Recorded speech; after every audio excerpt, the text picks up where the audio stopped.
a presença de todos vocês e também quem depois for assistir em casa a gravação. Então, Nós e o Outro, Figurações Indígenas na Literatura, tem inspiração no meu livro, que é uma adaptação da tese. Embora todos os presentes aqui saibam, eu acho interessante falar para quem estiver assistindo em casa depois, que foi uma tese que investigou tanto a presença do indígena em escritos não indígenas, como a própria literatura indígena em si. E não só aqui no Brasil, mas pensando nesse grande território que a gente convencionou nas Américas.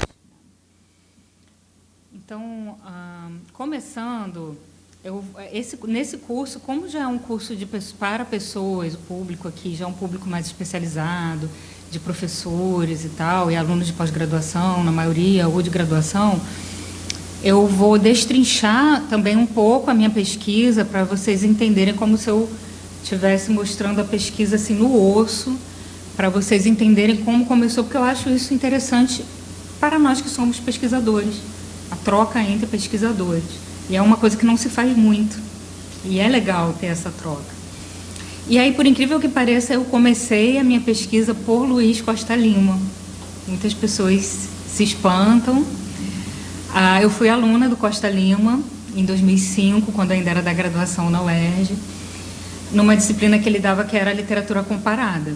E nessa disciplina ele pedia para a gente ler 5 livros do Conrad, que era impossível praticamente para quem é da graduação, mas, enfim, quem está na chuva para se molhar. E uma obra dele que se chama O Redemoinho do Horror, que é uma obra fundamental em estudos sobre colonização.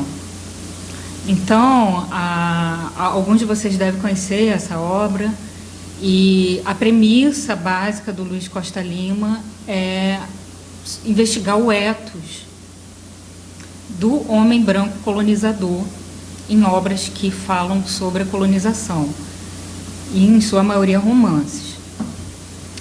E aí o Costa Lima, e aí nós podemos pensar no Coração das Trevas, que é a obra do Conrad, vamos dizer, que resume toda essa questão ética desse homem branco, porque para o Luiz Costa Lima, o ethos do colonizador é um ethos elástico.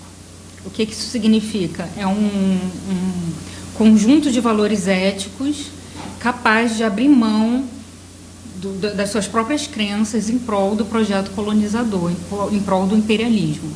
E O Coração das Trevas, que é a obra do Conrad que deu origem ao filme Apocalipse Now, fala muito sobre isso, porque ali nós temos o Marlowe, que é um marinheiro, um navegador, que está sendo contratado pela empresa, isso, claro, ao final ali do século XIX, para resgatar o cara que era o comandante máximo ali da área de comércio, vamos dizer, controlado por aquela empresa. E esse cara, que é o Kurtz, ele simplesmente some na selva, e o Marlowe, que é alguém que está chegando ali naquele momento, tem que achar esse sujeito.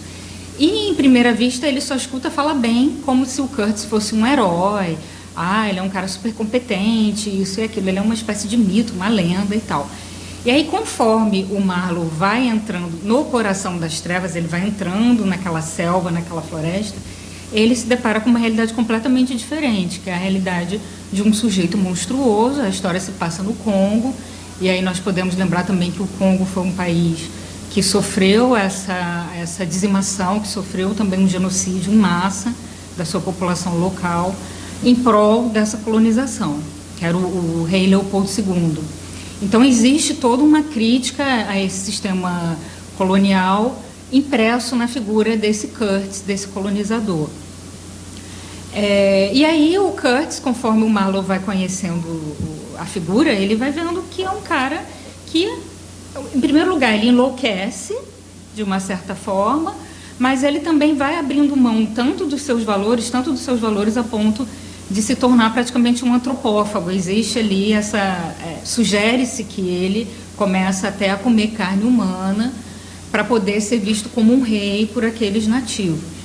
Então, é um sistema de poder e de domínio que vai criando uma ideologia de controle e até de mimetismo dentro daquela sociedade.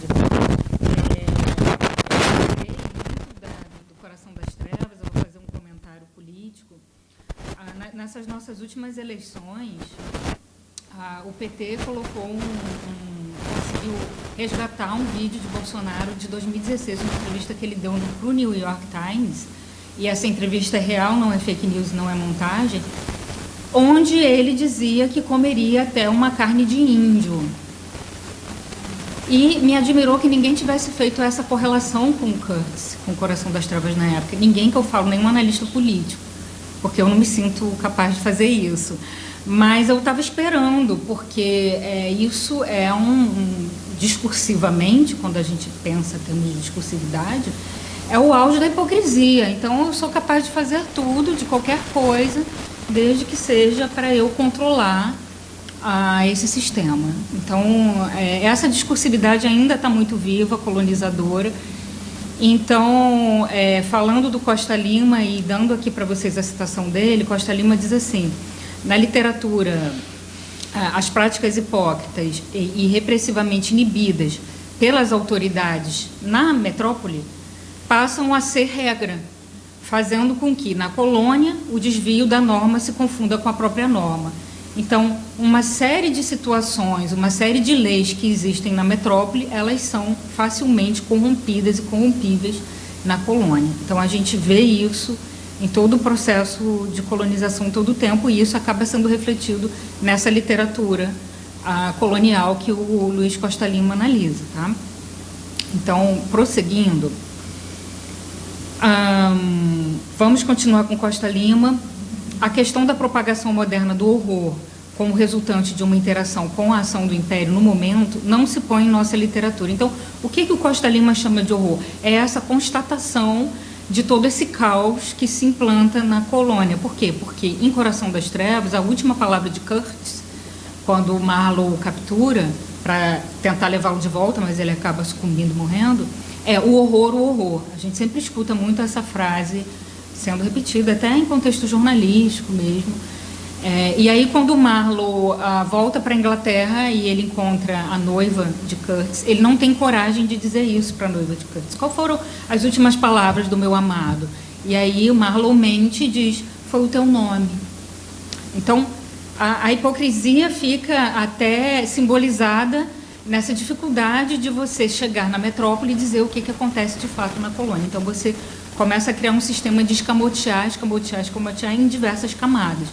E é isso que o livro O Coração das Trevas, do Conrad, traz nessas múltiplas molduras.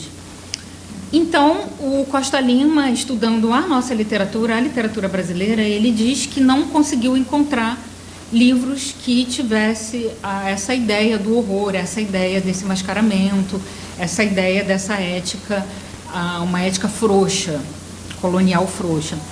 E aí eu consegui ver lá na nota de rodapé do Luiz Costa Lima uma observação que foi por onde eu parti na minha pesquisa, e eu tenho mostrado isso para as pessoas, porque cada um de nós tem uma maneira de pesquisar, é fato. E aí eu acho legal mostrar como é que foi a minha pesquisa. Eu acabei trazendo isso um pouco da minha formação em linguística, porque quando eu fiz o mestrado com a professora Margarida Basílio, ela dizia muito isso: quando você for fazer uma pesquisa, tenta encontrar algum vazio, algo que um pesquisador deixou em aberto, para você começar. Pode ser uma maneira de verificar. E aí eu fiz isso com o Luiz Costa Lima, porque na nota de rodapé do livro, pequenininho, ele escreveu assim, que é aqui o segundo parágrafo desse slide: talvez isso comece a se modificar com os romances recentes de Bernardo Carvalho e Milton Ratum. A parte relativa ao horror na literatura brasileira, assim como todo o original do livro dele, né, do Costa Lima, foi escrita antes de havermos lido Nove Noites, do Bernardo Carvalho. Depois de conhecê-lo, devo dizer que o romance citado rompe com um endogenismo acima notado. E foi dali que eu comecei a pesquisa e pensei: poxa, então eu vou começar a investigar as obras do Bernardo Carvalho e do Milton Ratum. E foi assim que começou, e depois acabou virando um tratado sobre toda essa questão indígena. E vi que, de fato, a hipótese que o Costa Lima levantava estava certa, porque nós temos em Nove Noites toda essa ideia, até muito parecido, o sujeito que também enlouquece e, enfim, que entra em diversos conflitos com o grupo indígena que ele está pesquisando. Ele é um antropólogo, o personagem principal. E também no Milton Ratum, em Órfãos de Eldorado, a gente também tem essa ideia daquele sujeito que tem toda uma crise de identidade, aí ele tem todo um pai que é corrompido e tal, e por aí vai, em nome de todo um comércio de barcos, que é o pai do personagem principal do Órfãos de Eldorado.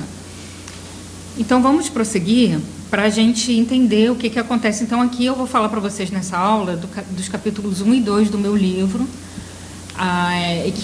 que são 2 capítulos que acabam tratando mais de questões de discursividade do que de literatura propriamente dita, porque eu analiso documentos de primórdios de colonização quando ainda não existia literatura da forma como a gente entende. Então, a gente pode falar de literatura em amplo senso, mas não de literatura no sentido que a gente entende enquanto ficção, poesia, ficção narrativa, etc. Porque, nesse momento, não se entendia o que se produzia como ficção. Então, pensando em primeiro lugar nesse sentido de descoberta, que é como esses documentos ficaram conhecidos como documentos, entre aspas, de descoberta ou descobrimento, que é um termo muito questionável, o que eu acho interessante é a gente perceber que existe uma distinção muito clara, desde o começo da colonização, nas primeiras documentações, deste, entre aspas, novo mundo e do velho mundo, que o velho mundo é um mundo da escrita. E esse novo mundo onde o colonizador chega é um mundo ainda sem escrita, de povos, por sua maioria, que não usavam a escrita, pelo menos não no sentido que a gente conhece. E aí, quando eu comecei a fazer a minha pesquisa, eu contei muito com a ajuda de uma pessoa, de um escritor indígena, hoje falecido. Meu livro está dedicado a ele em memória, que é o Eli Makuxi. A gente conversava toda semana, tinha toda uma troca, assim. E eu até gosto de contar essa história para quem está começando a fazer pesquisa, porque às vezes a gente tem um momento assim um pouco de deslumbramento, né, com a gente mesmo, assim. E aí eu achava, porque ninguém estava pesquisando isso na UERJ, só a Tarsila, que não estava pesquisando exatamente da mesma forma que eu, estava pesquisando muito mais oralidades, guaranis e tal, a questão da religiosidade. A Tarsila Lima. Conhece a Tarsila Lima? E aí eu falando assim com ele um dia, disse: nossa, eu estou fazendo uma coisa que ninguém fez, me achando o máximo, aquela coisa que você está no doutorado e tal, até a sua ficha cair que você é só mais um mortal. E aí o Eli falou assim comigo: e minha amiga, nada novo sob o céu e a terra, que é um trecho de Eclesiastes da Bíblia. E eu tive uma educação não religiosa, nunca tinha lido Bíblia, não conhecia e tal. E aí falei para ele: mas Bíblia, você está aí citando Bíblia para ficar jogando pá de cal na minha pesquisa, jogando água no meu chope e tal. E aí ele me falou assim: poxa, você nunca leu a Bíblia não, você tem que ler, porque nós indígenas fomos todos catequizados.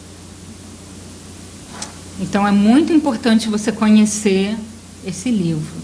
E eu comecei a ler, com todo o preconceito que eu tinha contra essa obra, porque entendia como uma obra ideologizante, porque foi e vem sendo usada dessa forma, mas isso também é uma visão muito redutora nossa, porque, na realidade, a Bíblia é um livro de mitos. E a gente estuda super bem mitologia grega, os mitos indígenas. E aí, quando chega na Bíblia, a gente já começa a ver com certo preconceito.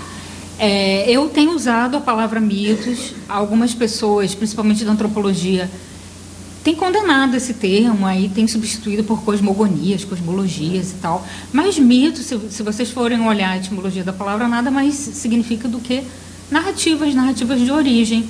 Então, não vejo esse termo como pejorativo. E o que eu vejo é uma dificuldade das pessoas entenderem a Bíblia como mito, porque muitas pessoas acreditam no que está na Bíblia aqui na nossa sociedade. Mas você falar que é mito, você não está descaracterizando, né? E aí é a mesma questão com os indígenas. Então, a gente tem a mania de achar, tal, é tudo fantasia e tal, mas muitos deles acreditam em Macunaíma, em outras entidades que ali estão, como na nossa sociedade as pessoas acreditam em Jesus Cristo, em Maria, José e por aí vai. E aí, lendo a Bíblia, ou pelo menos parte dela, porque, na verdade, é um conjunto de muitos livros, isso é a Bíblia, não é um livro, é um conjunto de muitos livros. Então, não consegui ler tudo, mas ler uma parte. E lá no Pentateuco, lá no Êxodo, já tem uma marca, que é essa marca da criação da escrita. Então, como isso aparece no mito bíblico? Pela criação da Arca da Aliança. Então, em certa passagem, tem escrito lá: e colocarás na arca as tábuas da aliança que te darei. Então, essa Arca da Aliança é a arca onde os judeus vão colocar as leis que estão finalmente escritas.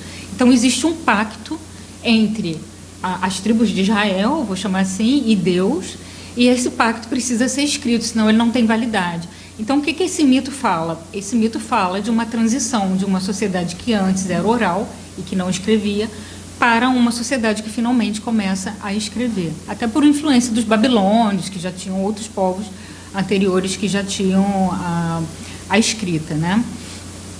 Então, isso é muito marcante nos documentos do descobrimento, os primeiros documentos de colonização, que é essa inferiorização dos povos nativos porque não possuíam conhecimento da escrita. A sua grande maioria, astecas, incas tinham uma forma de escrita através de nós, mas isso nem era visto como escrita pelos colonizadores, porque eram formas mais pictóricas e tal. Então, eu acho muito importante a gente entender essa importância da escrita, porque quando o colonizador vem, ele precisa registrar todos os atos dele o tempo inteiro para que isso tenha validade. Então, por isso a gente tem carta de caminho, por isso temos os diários de Colombo, por isso Colombo manda cartas para os reis de Castela, de Espanha, que é simplesmente para poder marcar a sua verdade. Então, é uma diferença clássica entre essas culturas, porque as culturas nativas se pautavam pelo que era prometido oralmente.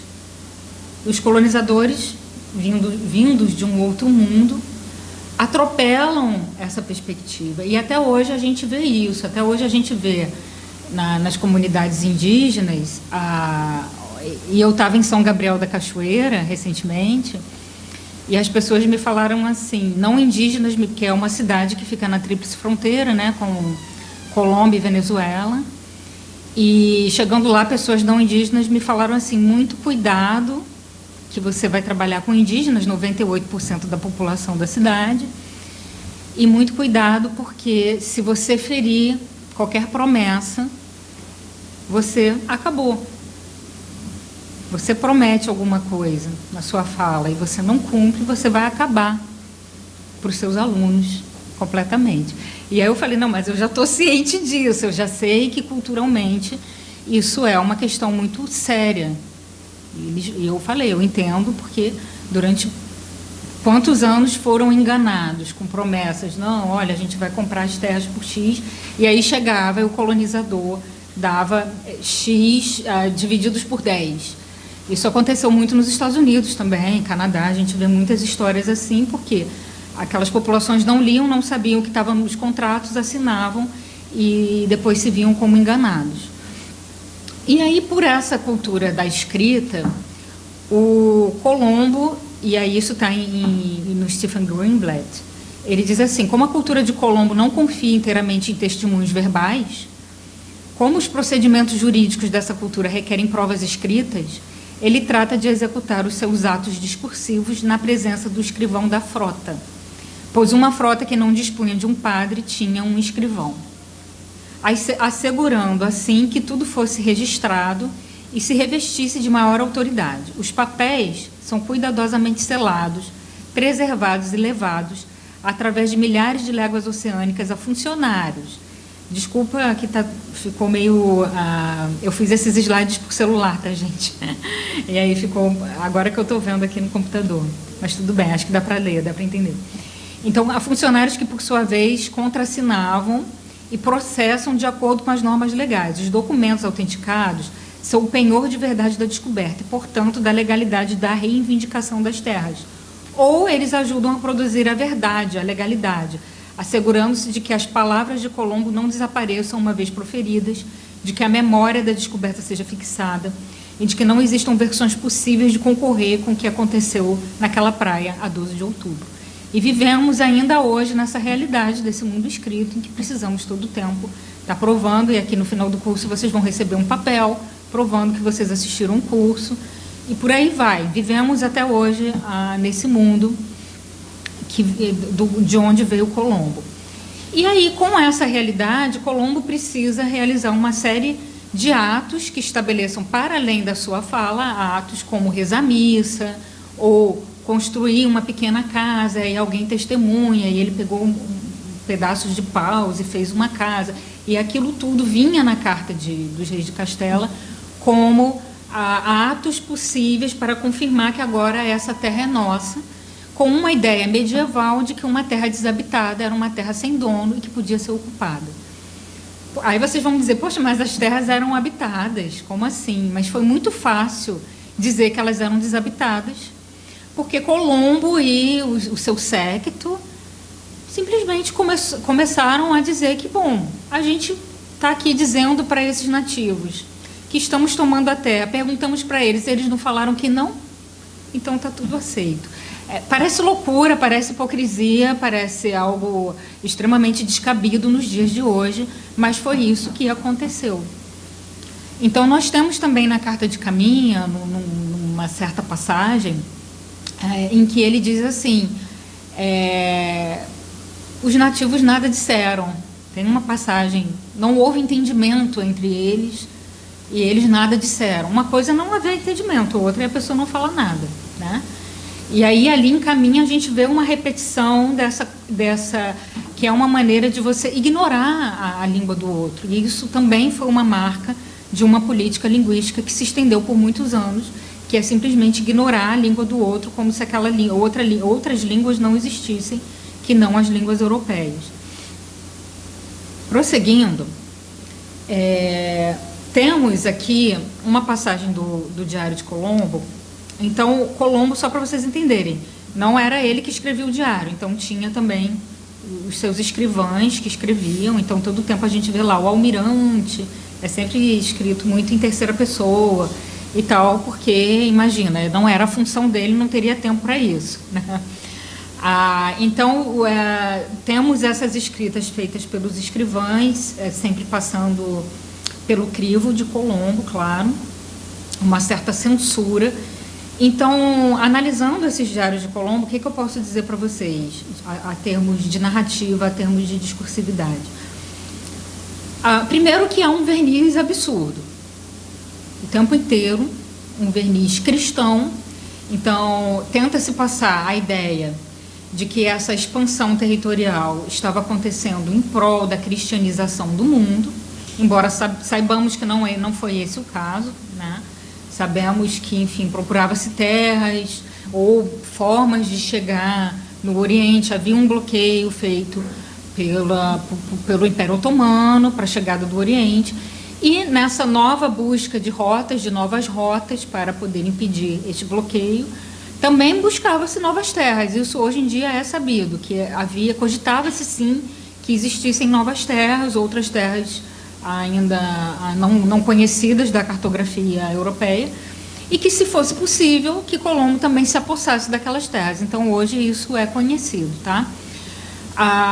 Então, nessa narrativa de Colombo, nós vemos sempre um almirante como um homem muito honrado, que está disposto a cristianizar os orientais, como se ele quisesse empreender uma nova cruzada.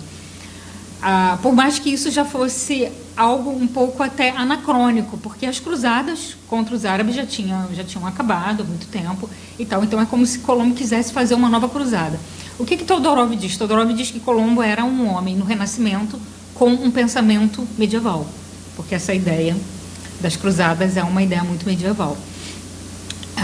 No entanto, no próprio Diário de Colombo, a gente começa a ver uma certa insinuação desse ethos elástico e dessa autocrítica europeia ao seu próprio modus operandi, que é aquela questão fundamental lá do Costa Lima, por onde começou a minha pesquisa. E aí vocês vão ver assim, que no livro perpassa toda essa questão ética, de alguma maneira. Eu acho assim que o fio condutor do livro são as questões éticas, primordialmente. E aí a gente vê assim, ó, nesse trecho: quando os cristãos chegaram lá, o cacique pegou a mão do escrivão enviado pelo almirante para impedir que se fizessem coisas indevidas com os índios, que são francos, ao contrário dos espanhóis, tão gananciosos e desmedidos, que não se satisfazem com o fato de conseguirem, em troca de uma simples agulha ou um pedaço de vidro, tigela e outras coisas insignificantes, tudo o que quiserem. O pior é quando, sem dar nada aos índios, ainda querem pegar e ficar com tudo, o que o almirante sempre proíbe. Então, vocês veem que existe aí uma crítica por parte dos que vão mais também defendendo esse almirante, como se ele fosse um herói, um certo novo Ulisses heróico, enfim, que vai conseguir unificar esses mundos. Então é isso, a gente vê essa discursividade permeando muito aí a narrativa dos Diários de Colombo. E com que eu quero falar para vocês também da minha ida à Bíblia, que com a minha ida à Bíblia eu consegui também achar argumentos anteriores à colonização, ou seja, argumentos cristãos, que serviram para justificar todo o tempo esse modus operandi. Então, um dos argumentos, por exemplo, é essa ideia que existe uma terra prometida. Isso está na Bíblia. Vai, toma a terra, e justifica até hoje a guerra Palestina versus Israel. Existe uma terra prometida que Deus prometeu a um povo escolhido e tal. Então, existe nessas narrativas de descobrimento também subjacente essa ideia bíblica de uma nova terra prometida, paradisíaca, prometida por Deus. Tá? E eu queria também dizer para vocês assim, que a minha visão sobre os textos bíblicos, eu não estou dizendo assim que eu sou a dona da verdade, eu não sou teóloga e também não sou uma grande especialista em Bíblia, tá?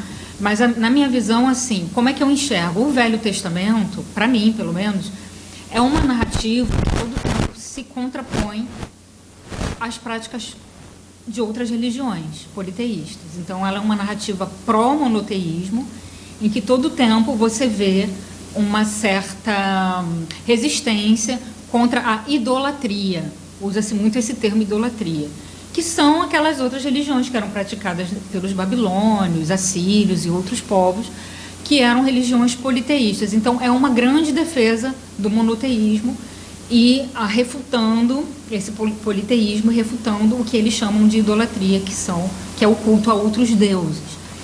E quando a gente chega no Novo Testamento, a gente tem uma narrativa quase que anti-Velho Testamento, né?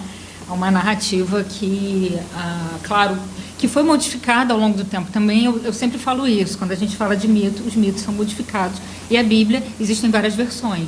Então, por essas várias versões, a gente vê também que houve mudanças a depender do momento e a depender da defesa política em pauta, tá?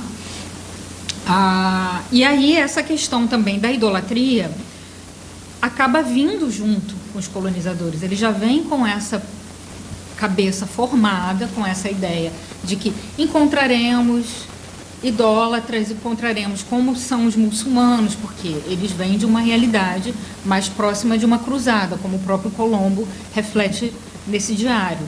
Então eles já vêm com as suas visões preconcebidas de que vão encontrar povos idólatras e que vão catequizar, não é? E que tudo aquilo que não é cristão é diabólico. Então isso já é trazido junto com os colonizadores. E aí nós vamos ver justamente as narrativas sobre indígenas desse período flutuando entre esses dois polos. Ou é o Adão puro, um novo mundo, um novo homem que ainda não foi contaminado, ou é o demônio. E aí eu queria dar uma pausa aqui para mostrar para vocês duas imagens que eu acho que simbolizam muito bem isso. Primeiro, assim, ó, temos aqui essa imagem, são duas imagens portuguesas. E essa imagem vem, não sei se dá para ver bem aí, é a adoração dos Reis Magos. de 1501, e era parte do retábulo da antiga Capela Mor da sede Viseu. Foi tirado de lá e hoje está no museu. Tá? Aparentemente é o primeiro retrato português de um nativo. E o Vasco Fernandes, que era um português, com o Francisco Henriques, que aparentemente era um holandês, e os dois fizeram juntos essa obra, colocaram um indígena como o Baltazar. Então aí vocês têm os três reis magos, e aí você tem uma certa idealização dessa outra cultura, como uma cultura que vai ser cristianizada. E vejam só que interessante, eu vou aumentar aqui, e aí a gente começa a ver a mercantilização do cristianismo também acontecendo, nesse processo de mercantilização do mundo. Vejam que o bebê, menino Jesus, tem uma moeda na mão. Isso é muito forte. Então, é a marca desse expansionismo português acontecendo. E temos esse indígena, que é um indígena, vamos dizer, que sofreu uma certa apropriação cultural, porque está com cocá, mas com uma roupa que ninguém sabe muito bem de onde vem, mistura de algo europeu, ou africano e tal, mas de qualquer forma é um nativo brasileiro. Então temos aqui essa ideia que vai puxar, vai santificar o indígena. E temos nessa outra imagem, que está no Museu Nacional de Arte Antiga de Lisboa, a imagem do inferno, que é de 1510, tá? Aproximadamente, entre 1510 a 1500, eu quero aumentar a 1520, já consegui. E vejam aqui, lá no fundo, olha lá, ó. Um indígena, muito possivelmente pelas vestimentas de inspiração tupinambá, representando o demônio. O próprio demônio, o chefe máximo aí dessa situação de inferno. E aqui nós temos a representação dos 7 pecados capitais. Não é muito claro exatamente onde estão cada pecado, mas sabemos, por exemplo, que aqui estaria a gula, né? Aqui nesse pequeno demônio que está colocando um homem para engolir uma comida vinda de um porco, enfim, ad infinitum, ad eterno. Sabemos também que aqui, muito provavelmente, tem a ver com cobiça nesse outro sujeito, porque ele está sendo obrigado a comer ouro, a comer moedas de ouro. Possivelmente, aqui atrás, essas 3 mulheres representam a vaidade, muito possivelmente. E temos aqui a luxúria nesse casal amarrado. Aqui, muito possivelmente. Então, são as análises dos críticos de arte. Tá? Mas o que é importante para a gente é entender essa figura demoníaca. Já em 1510, o indígena servindo pictoricamente para representar o demônio. Isso é muito forte. Então, vocês estão vendo que já tínhamos essa oposição extrema, abissal, nas próprias artes, daquilo que sobrou, que hoje temos, né? Então, dando a continuidade à nossa análise, eu quero trazer para vocês esses trechos do Colombo, do Diário de Colombo, mostrando toda essa retidão do almirante. Ele era um homem muito correto, cristão. Vejam só no Diário de Colombo o que está escrito. E finalmente capturaram uma mulher, muito jovem e bonita, e a trouxeram para Nau, onde falou com aqueles índios, porque todos tinham a mesma língua. O almirante deu-lhe roupas, miçangas, guizos e anéis de latão, e tornou a devolvê-la à terra com toda a dignidade, como é o seu costume. Então, no diário, eles fazem questão de dizer que nenhuma mulher indígena foi tocada, imagina, porque o almirante era um homem muito respeitoso. Ninguém foi estuprado, não houve nada de errado, ninguém fez sexo, porque todo mundo estava muito bem resolvido, assexuado, purificado, num caminho de Jesus, né? E aí, quando a gente vai para outros relatos fora, porque o que nós temos que entender? Que o Diário de Colombo é um relato oficial, é um relato que vai parar nas mãos dos reis, assim como as cartas que ele escreve para os reis e para os mecenas. Só que existem outros relatos que não são relatos oficiais. E esses outros relatos vão começar a trazer uma outra discursividade, verdades muito mais inconvenientes e muito mais difíceis da gente lidar. Então, temos esse relato de Michel de Cuneu, que era o fidalgo de Savona, que estava nessa mesma viagem de Colombo. Esse relato está no livro do Todorov. Vejam só o que esse fidalgo disse.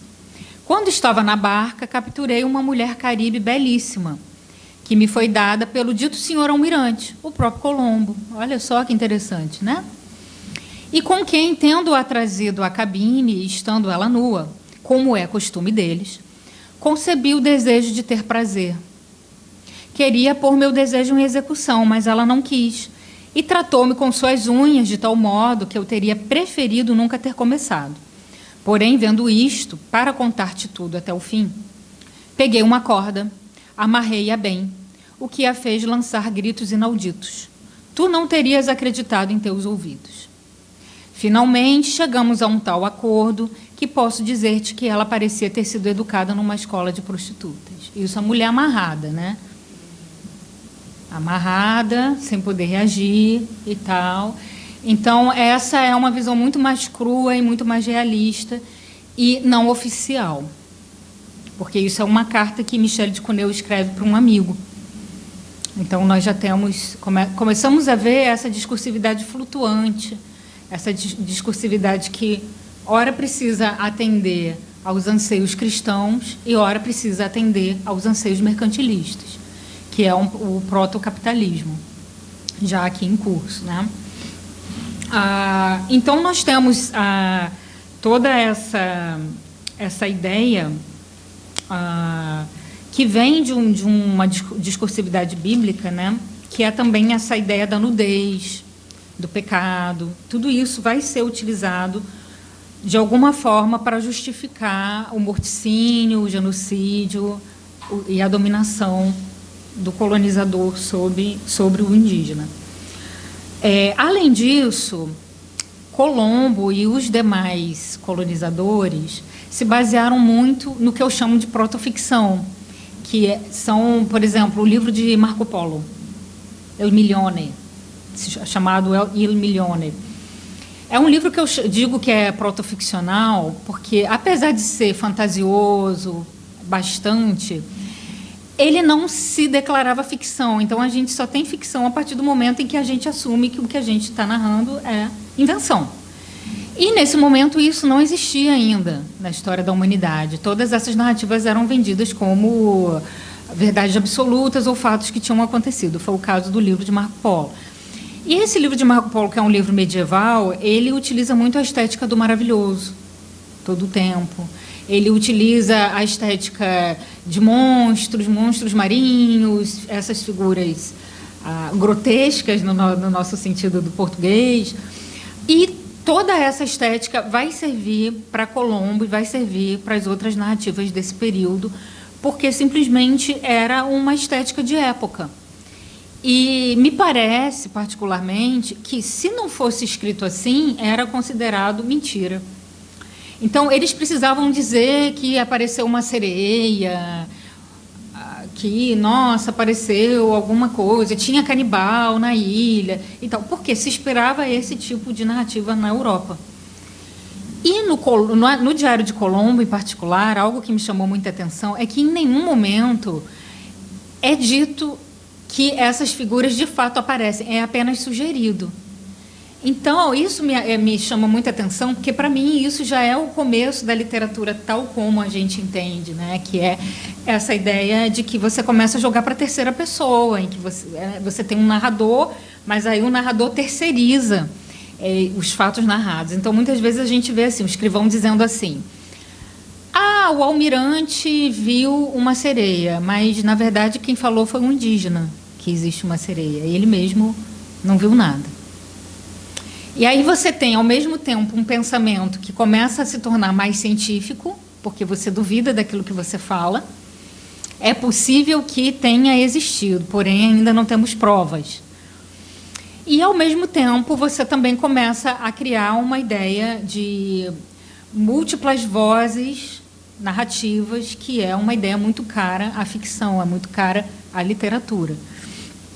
Então, eu acho importante marcar essa estética do maravilhoso, nesse sentido, que tudo é uma maravilha, as árvores são muito grandes e tal, e essas possibilidades dessas criaturas fantásticas, das criaturas mágicas, podemos chamar assim, e até mesmo demoníacos, também, os canibais, porque tem no livro do Marco Polo a existência dos canibais, então com certeza vai ter também nesse território que está sendo descoberto.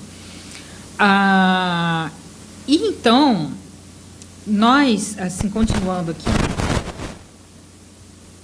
então essa é a questão do maravilhoso, que eu quero falar para vocês, que nós vamos ver também os escritos de Vespúcio, tá? Então, eu falei assim para vocês que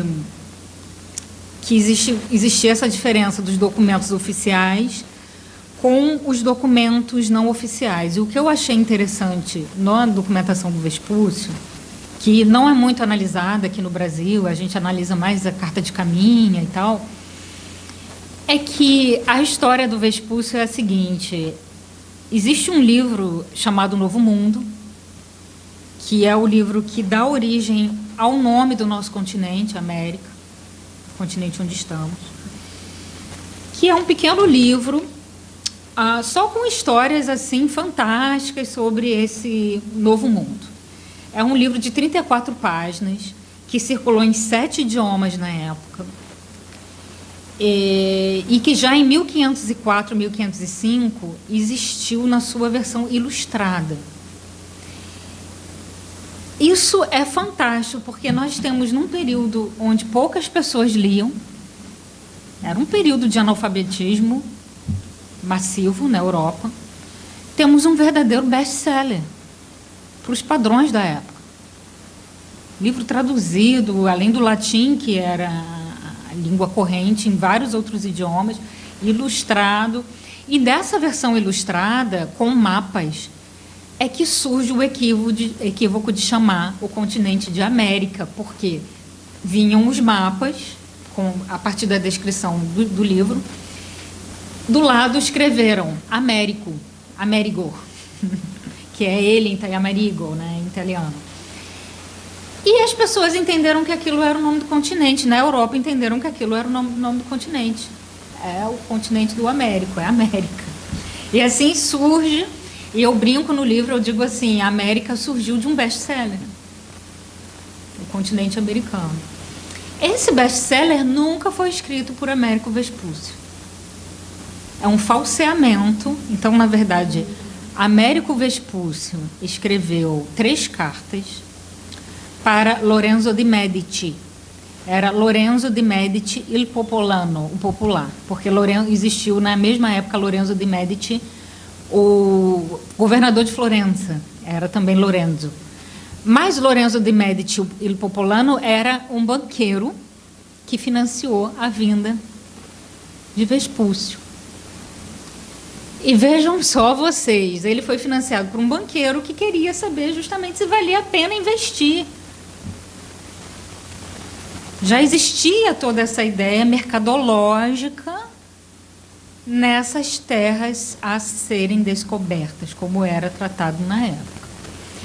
E tudo era chamado de empresa. Isso é importante a gente entender, que essas viagens, inclusive também as viagens das cruzadas, eram chamadas de empresas ao Oriente, porque eram empreendimentos como hoje a força bélica. Hoje, quando se faz uma guerra, faz-se uma guerra com uma indústria armamentista por trás, toda uma indústria bélica por trás.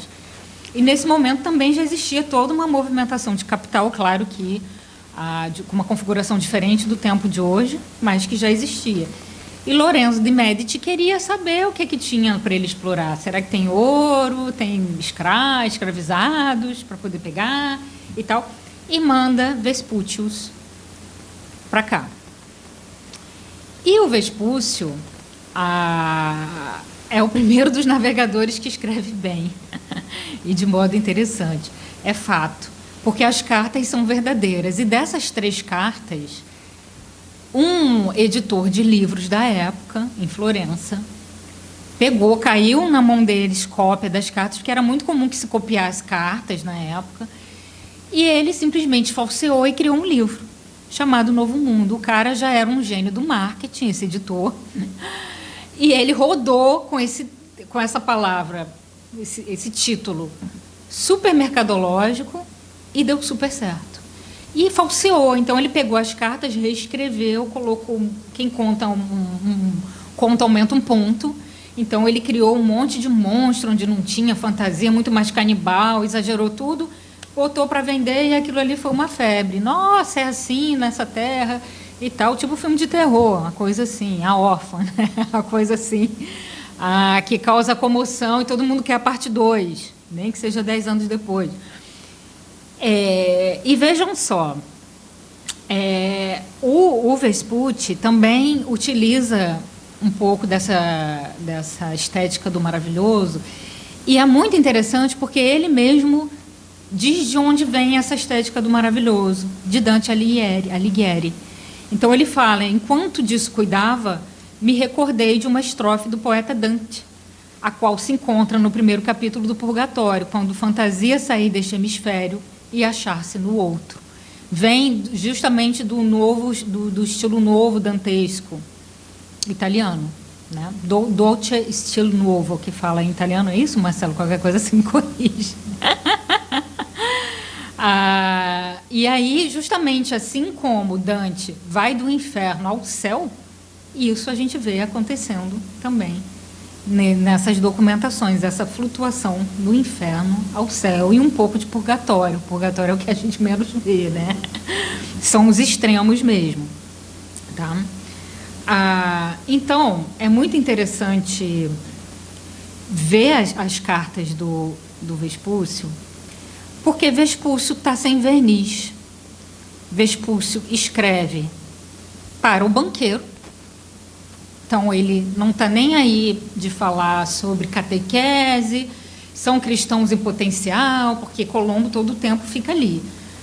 São homens puros, serão cristãos, vamos conseguir catequizá-los e tal. Vespúcio nem toca nesse assunto, não está nem aí para isso. E vai falar sem verniz, com muito menos verniz, claro que também ainda no estilo dantesco, imaginando muita coisa, mas denunciando, sem que ele saiba, os horrores da colonização. Como, por exemplo, aqui nesse trecho, porque lá nos Diários de Colombo a gente não vê Colombo falar que dizimou um monte de gente. Tem um momento lá no diário em que ele diz que atacou, sim, alguns indígenas, mas porque, veja só, Colombo decidiu criar lá uma casa, uma cabana, os indígenas não gostaram, vieram atacar a gente, então nós revidamos. Na visão dele, quer dizer, ele não entendeu que ele estava ali ameaçando aquelas pessoas ao construir uma casa e tal. E aí, no Diário de Colombo, nós temos esse pequeno recorte, mas como algo muito polido, em que ele faz para se defender e tal e tal. Vespúcio não, Vespúcio vai ridicularizar a população local, dizendo que são covardes, que são fracos, medrosos, que eles andam pelados, e que eles são indefesos e que a gente faz com eles tudo que a gente quer. Que era a verdade dos fatos. Então, veja só.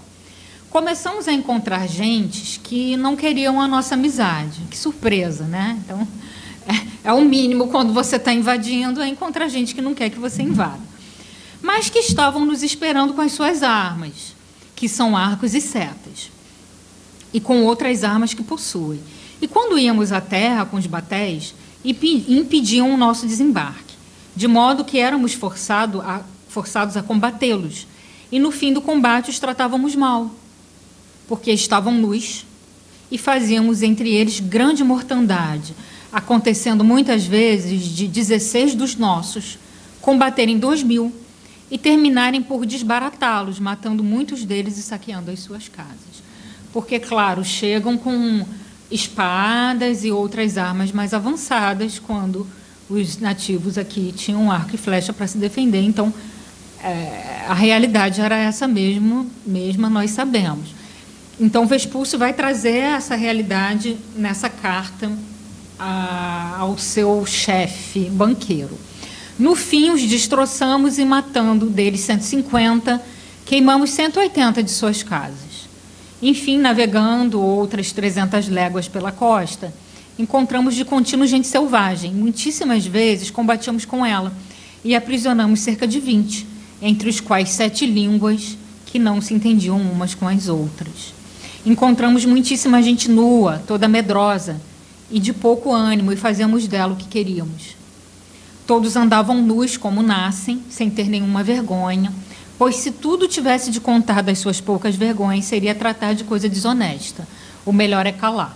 Então, Vespúcio não vai falar muito sobre essa questão também de estupro, isso ele também não vai revelar de maneira chocante, mas a gente vê que ele o tempo inteiro usa essa questão do nativo estar nu como uma maneira de justificar. Eles andam nus, eles são sem vergonha, então podemos dizimá-los, que é um dado já bíblico também, essa ideia dessa inferioridade ou desse pecado de quem está nu, de quem não se cobre. Tá?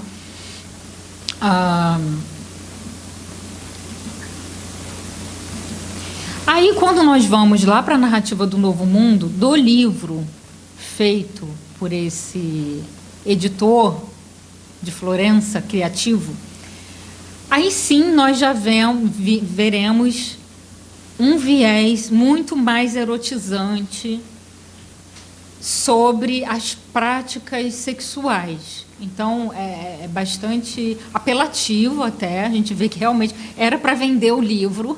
Então, ele começa ali, o editor, e isso não está nas cartas de Vespúcio, e aí ele fala, por exemplo, lá, ó, as mulheres deles, como são libidinosas, fazem, eu não consigo nem imaginar o que seja isso, né?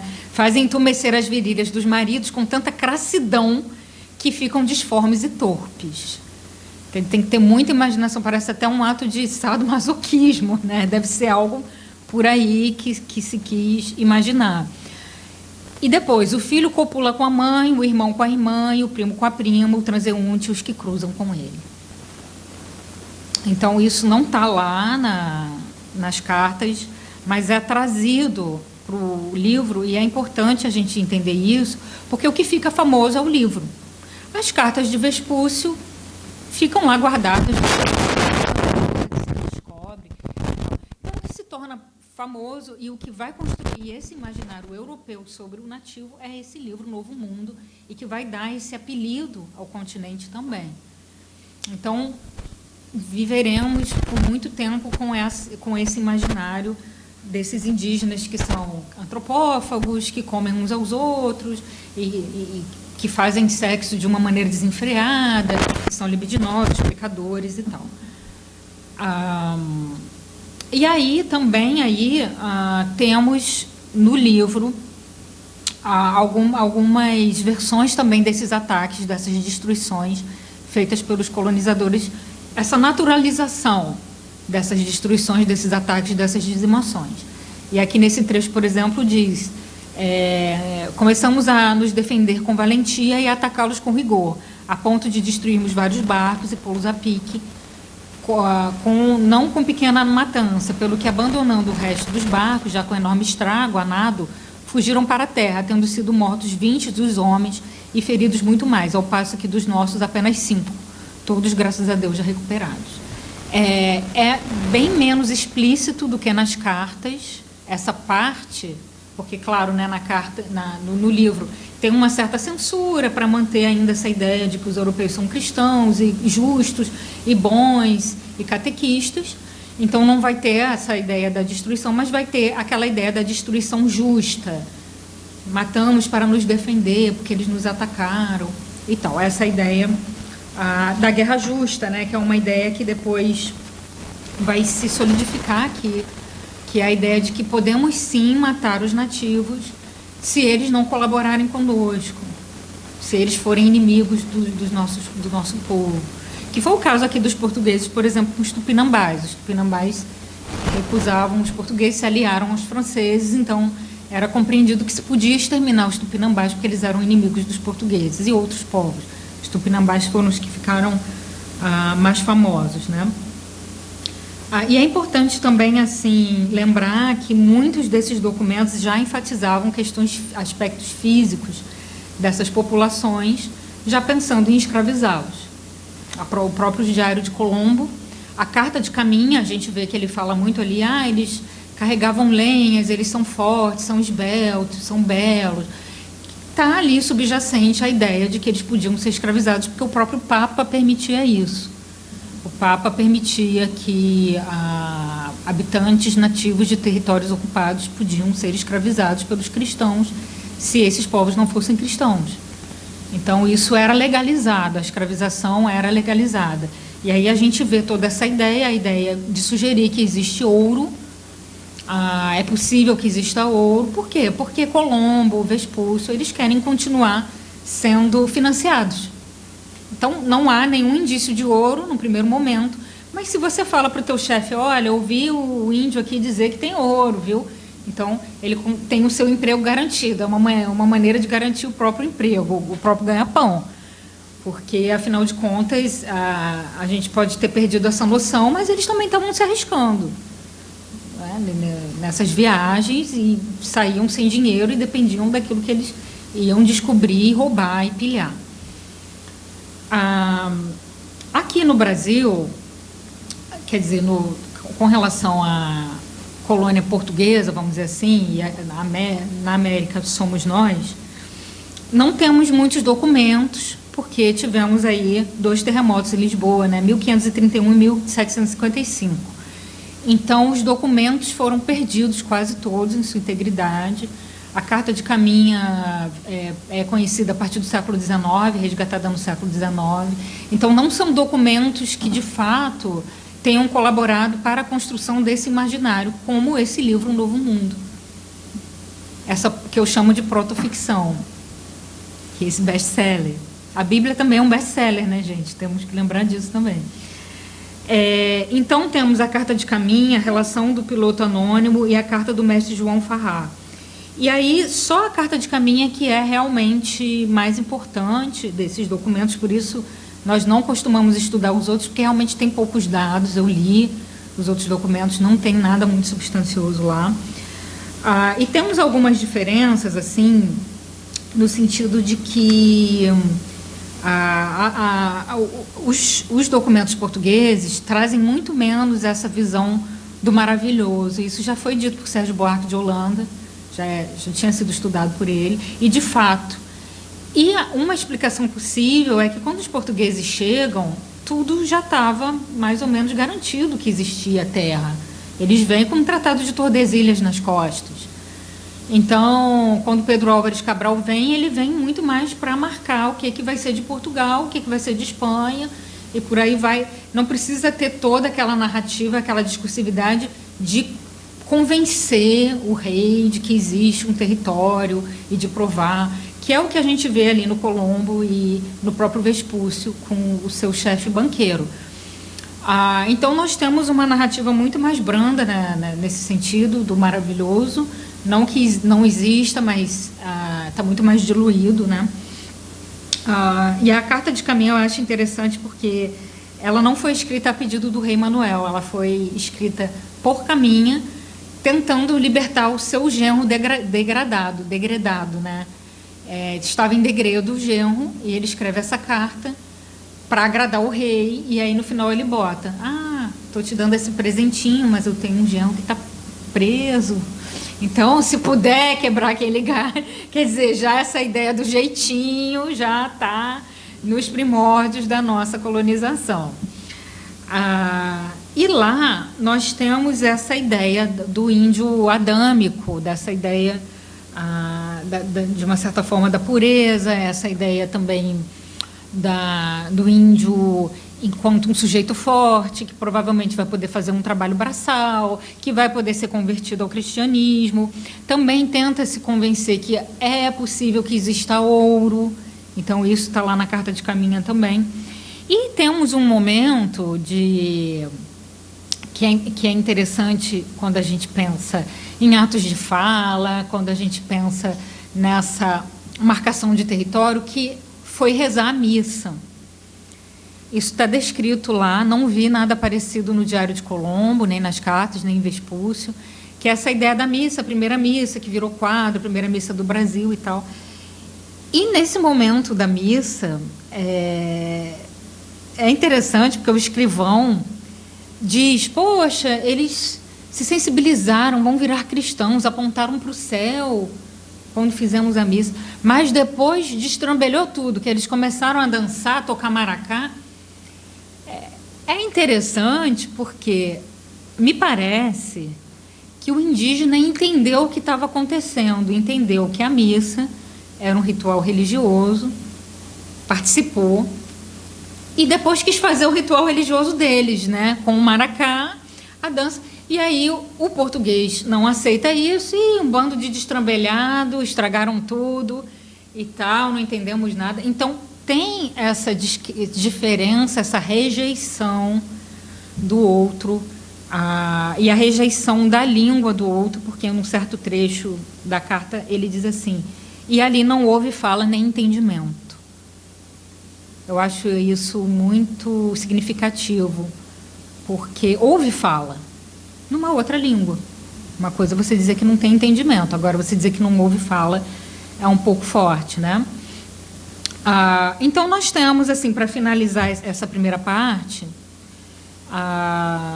nós temos essa América, que já existe antes como imaginação, que eu quero dizer, o colonizador não chega aqui como uma página vazia, ele chega aqui já com um bando de estereótipo do que ele pensa que ele vai encontrar, ele já vem com um certo ideal medieval, uma certa estética medieval, que vai ser refletida nesses documentos, e vem com essa ideia de que o nativo é um personagem, ele acaba virando um personagem dessubstancializado, ele perde a sua subjetividade, ele vai sendo narrado como essa folha de papel em branco, ele vai sendo moldado, ora ele, se for conveniente para essa discursividade, que ele seja um Adão puro, ele vai ser, e se for conveniente que ele seja um demônio, por isso que eu matei, ele vai ser o demônio. Então, nós temos essa ideia dessa América antes da América, tá? Então, essa pré-história da América, eu digo um pouco isso, essa pré-história da literatura, podemos dizer assim. Alguém quer perguntar alguma coisa? Porque eu acho interessante, antes da gente mudar para a próxima etapa da aula. Pode falar mais sobre a questão do canibalismo nesse primeiro momento? Posso, sim. Então, a questão do canibalismo, assim, já existia em Marco Polo, relatos de antropofagia e tal. Então, também eles já chegam com essa ideia de que possivelmente vão encontrar canibais aqui. E aí Colombo tem um contato com uma determinada tribo e eles falam de um povo que se chama caníbal. Isso pelo nome que é dado pela esse outro povo, tá? E na sua falta de compreensão linguística, ele entende que esse povo é canibal. Então, isso é registrado já no Diário de Colombo. Existe um povo canibal que come os outros e tal, e tal. E isso fica muito forte na imaginação do europeu, essa ideia. Até em filmes recentes, eu acho, assim, do século XX, a gente ainda via essa ideia de que, sei lá, um turista pode ser pego por uma aldeia e ser comido vivo e tal. E nesse livro do Novo Mundo, essa ideia do canibal também é muito, assim, muito reiterada, tá? Essa ideia de que eles comem pessoas vivas. O que acontece, assim, eu até anotei aqui que o Vespúcio, porque na carta ele também comenta sobre canibais para o Lorenzo de Medici. E aí, o que ele fala assim sobre os canibais não tem um menor fundamento na antropofagia que existiu em nenhum povo aqui da América. Tipo, a mãe come o filho e tal, que a gente sabe que a antropofagia tinha muito a ver com essa questão de captura de inimigos e tal, toda uma ritualização. E aí ele fala de uma maneira super banal ali para o Lorenzo, e a mãe come o filho quando ela está com fome, porque não tem nada para comer nesse território, é tudo muito escasso e tal, imaginação total. E aí, o que acontece, na minha opinião, muito possivelmente, porque o Vespúcio esteve na armada de Gonçalves Coelho, em 1503. E Gonçalves Coelho foi o cara que veio aqui, porque Pedro Álvares Cabral deixou alguns prisioneiros portugueses em território, vocês devem lembrar disso, para que eles pesquisassem os costumes locais. Então, eram 3 condenados que iam ficar aqui, iam ser pegos 2, 3 anos depois. O castigo deles era esse. E aí, eles são capturados de volta em 1503, na armada de Gonçalo Coelho, e lá, certamente, eles narraram para as outras pessoas que estavam no barco o que eles viram. E Vespúcio estava neste barco.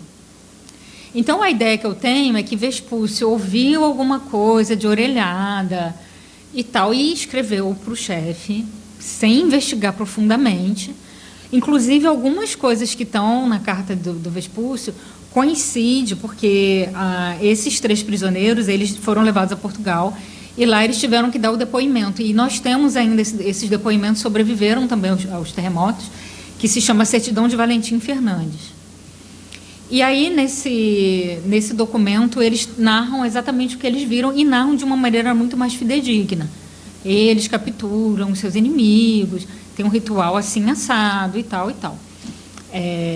E aí, nesse documento que está, eles não têm lei, nem rei, que ficou famoso. Não tem o R, nem o L e tal. E o Vespúcio fala isso também para o seu chefe. Exatamente, o texto é muito parecido. E aí isso me leva a pensar, poxa, ele devia ficar lá de bate-papo, ou um outro falou, porque também ele era italiano e tal.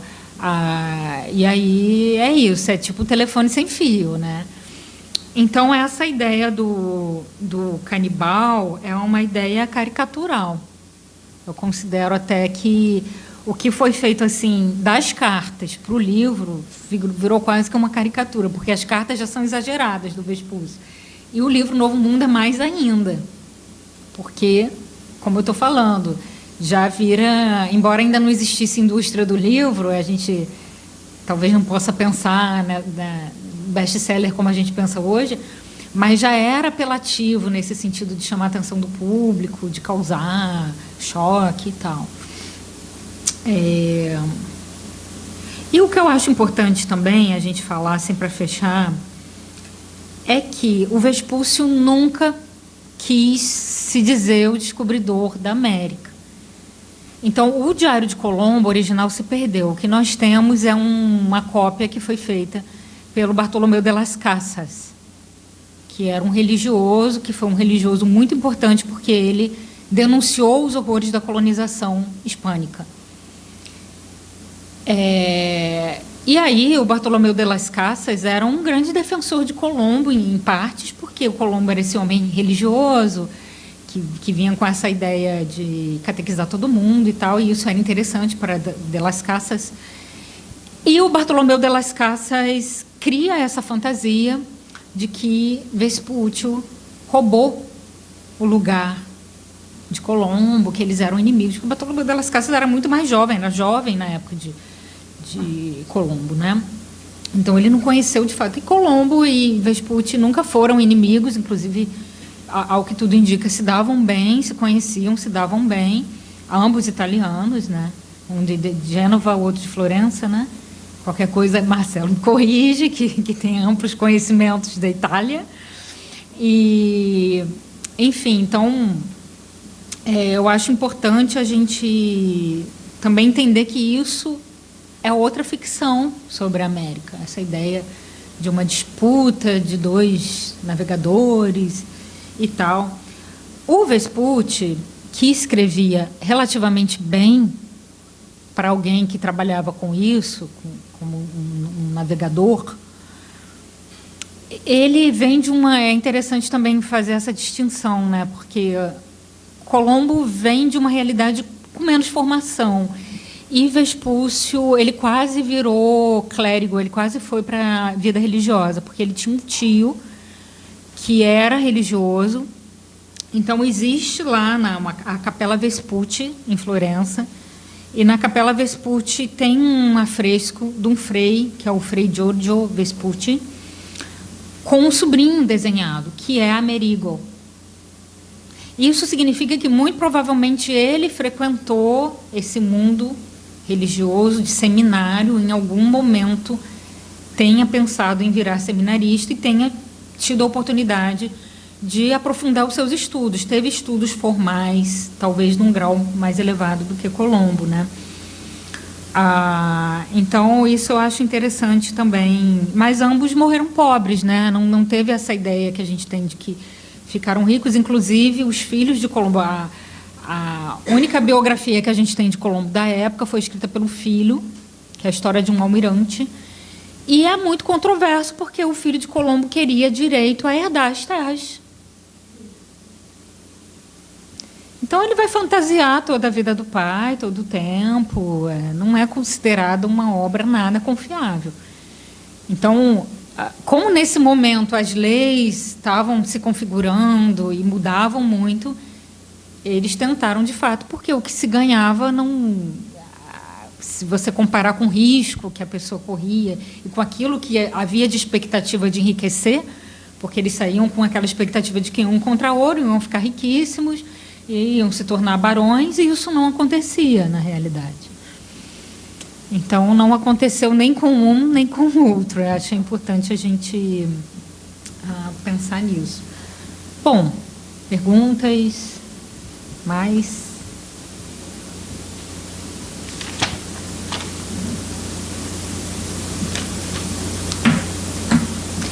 Eu vou mudar, então, se vocês quiserem perguntar algo, porque agora eu vou falar de outras narrativas, que é o segundo capítulo do livro, e assim a gente mata 2 capítulos, eu acho legal, o curso fica mais ágil. Deixa eu ver se ainda existe alguma coisa que eu poderia falar que eu tenha esquecido, mas acho que não.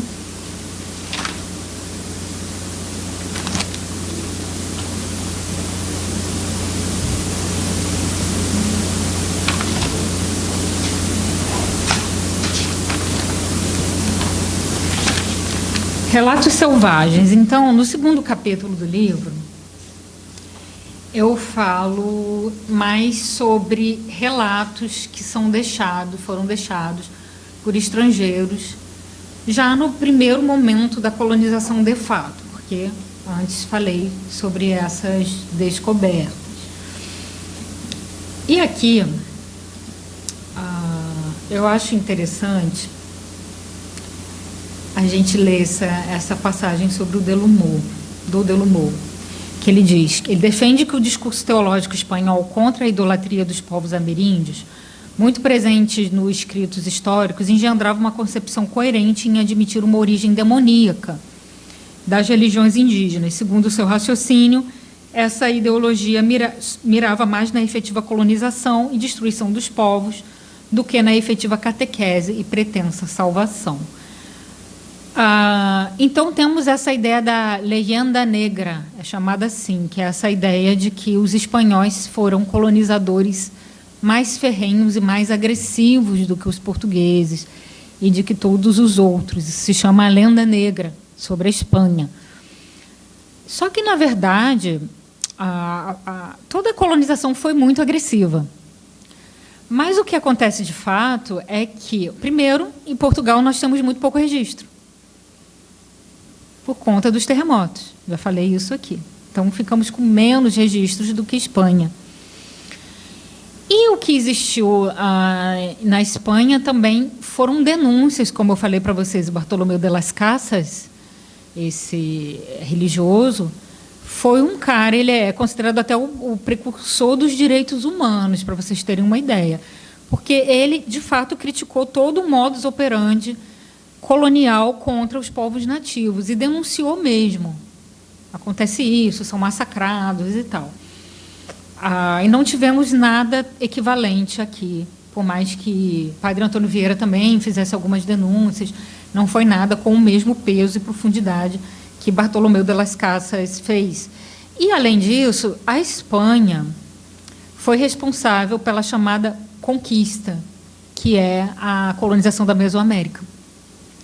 E eu acho muito importante a gente marcar essa diferença, porque na Mesoamérica nós tínhamos povos que pertenciam a um conceito de civilização. Eles se organizavam de uma maneira civilizacional mais semelhante à Europa. No caso, os astecas, por exemplo. Então, tinha um chefe e outros povos que eram subjugados aos astecas, toltecas e tal. Essa configuração política é mais parecida com a configuração política da Europa da época. Existia uma forma de escrita também. Então, eram povos que, naquele ponto de vista, daquele momento, eram considerados mais avançados no olhar, mais parecidos com a gente, no ponto de vista do europeu. E, ainda assim, o europeu não teve pena, o espanhol não teve pena de massacrar todo mundo. E massacrou de uma maneira ainda mais agressiva, dizimou, justamente pela questão dos metais, pelo interesse nos metais. E isso, para o nosso ponto de vista, para o ponto de vista ocidental, ocidentalizado, é muito chocante. Então, isso é até um certo preconceito de achar que os astecas eram mais valiosos e é muito mais chocante que o espanhol tenha tido coragem de matar todo mundo. Na verdade, não é. Mas essa ideia de que uma vida vale mais do que a outra é muito presente na própria dialética ocidental. Durante muito tempo foi, agora a gente mudou isso, mas durante muito tempo foi, né? Então, daí também talvez tenha essa ideia da leyenda negra, tá? Bom, mostrei já para vocês esse quadro. E temos aqui, que eu quero falar para vocês,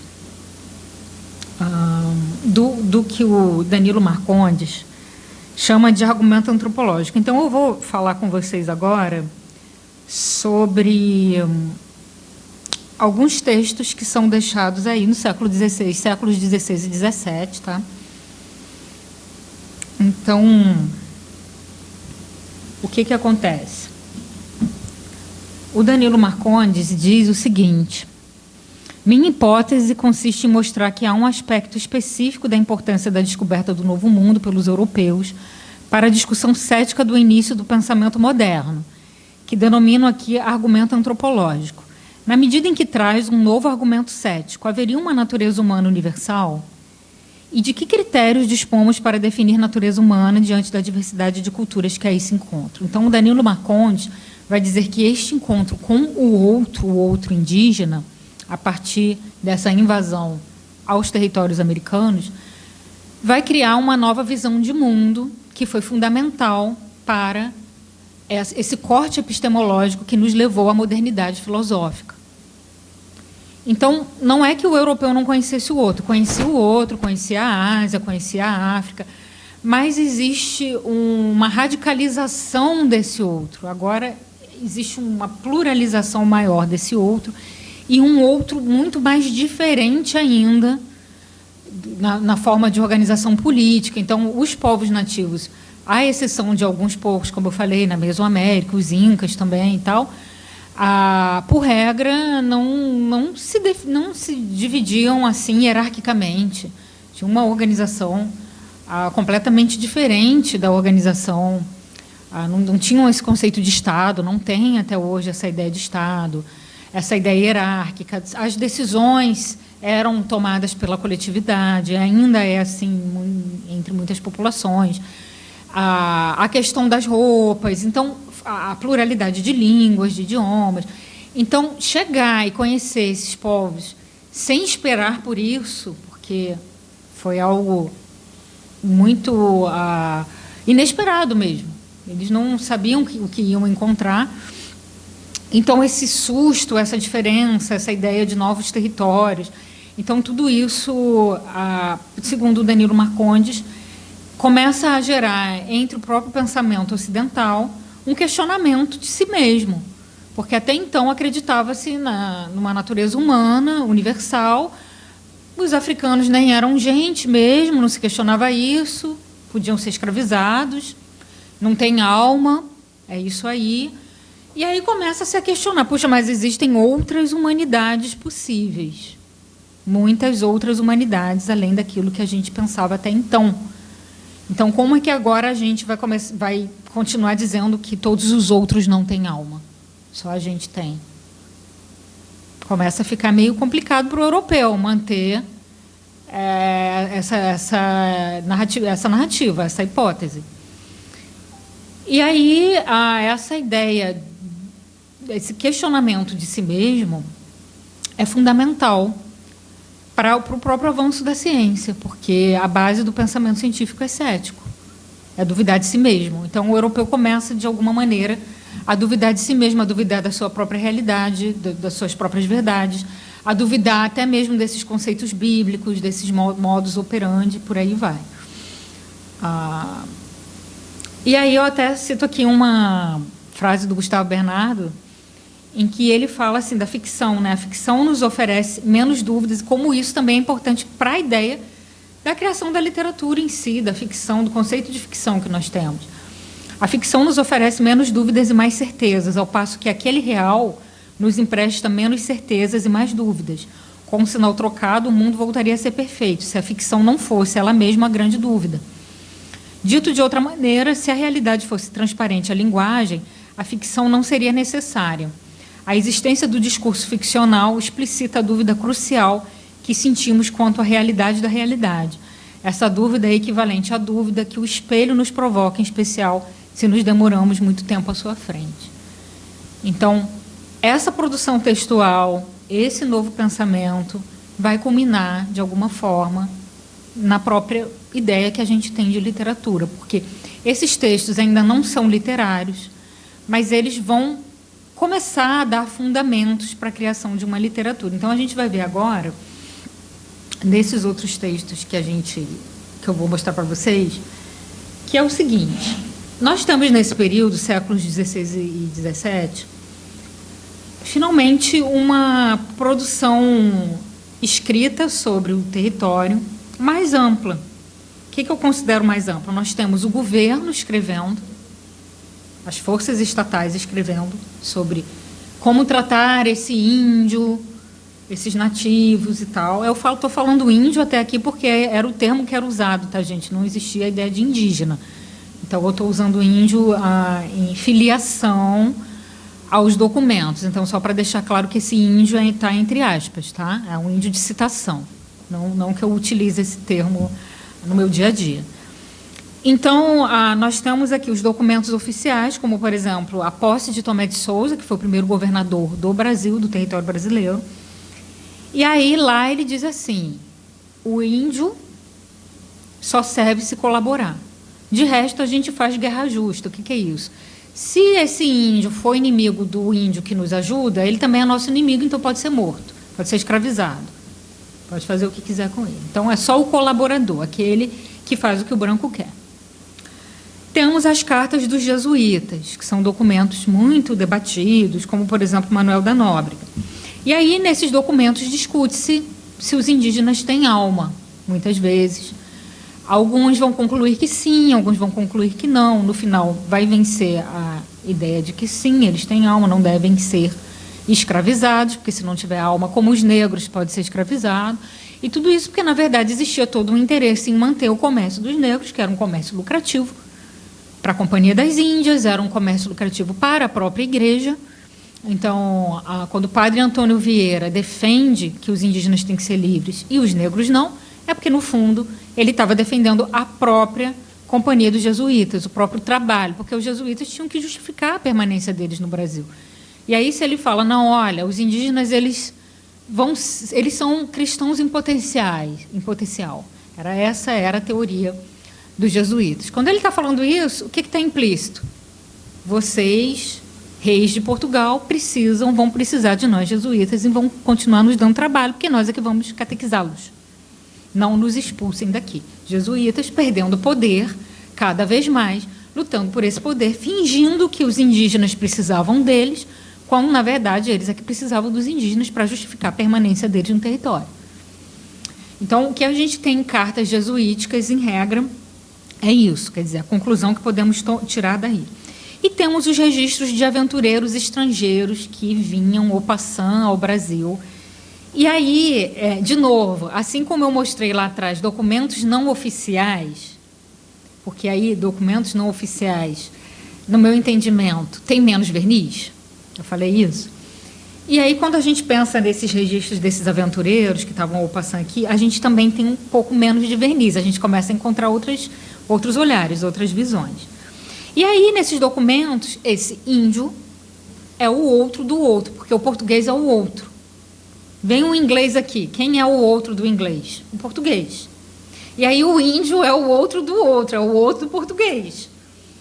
E isso é muito interessante, porque eu vou falar aqui para vocês de 3 relatos de 3 protestantes estrangeiros, um de cada país, e todos protestantes. E aí nós vamos ter essa ideia de uma visão protestante sobre esses indígenas, e que não é que seja uma visão mais amena sobre o indígena, é uma visão mais questionadora, no sentido que eles querem, na verdade, criticar os portugueses, eles querem criticar os católicos, mais do que os portugueses, os católicos, e a forma de colonização dos católicos, e dizer, nós colonizamos melhor.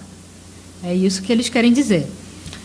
E aí nós estamos no momento de reforma protestante, que temos católicos versus protestantes, o fim dessa hegemonia católica, o fim da hegemonia católica na discursividade. E vamos ter aí Hans Staden, que é o relato mais famoso, que já fizeram 2 filmes, Como Era Gostoso Meu Francês, e o próprio Hans Staden. E Hans Staden, um alemão, arcabuzeiro, um cara sem muita formação. Então, quem escreve o livro para ele é que se chamava na época de físico, que era uma pessoa de formação geral. Tudo era chamado de físico, né? Era um cara que era meio médico e meio astrônomo e tal. Então, esse sujeito escreve para Hans Staden. E na narrativa de Hans Staden, uma narrativa protestante por excelência, vamos ver a presença de um racionalismo mais forte. E aí, ali, ele vai criticar, não é bem criticar, ele vai zombar de uma superstição indígena, que ele considera superstição, a elogiar a ciência, e vai criticar a Igreja Católica, dizendo que eles são os verdadeiros selvagens.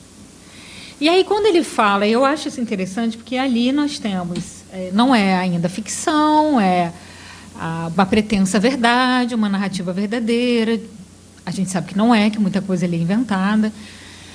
E aí é interessante, porque com toda essa crítica que ele faz, em certo momento, o Hans Staden, ele foi preso, né, foi capturado pelos tupinambás, e aí ele se finge de francês para poder ficar bem na fita, porque os tupinambás eram aliados dos franceses. E aí ele, não, olha, eu não sou pero era como se chamavam os portugueses, eu sou francês, e tenta enganar todo o tempo os indígenas, e acha isso legal. Essa ideia de que ele está mentindo o tempo todo, enganando. E o tempo inteiro está subjacente a essa narrativa a ideia de que, olha, o Deus protestante é mais forte. Eu sobrevivi porque o Deus protestante é fortíssimo e eu enganei eles. Quando eles me prenderam, eles adoeceram, provavelmente pegaram alguma virose, quem sabe até dele próprio. E aí ele diz assim, não, eu enganei eles, trapaceei, dizendo que eles tinham adoecido porque o meu Deus mandou um feitiço.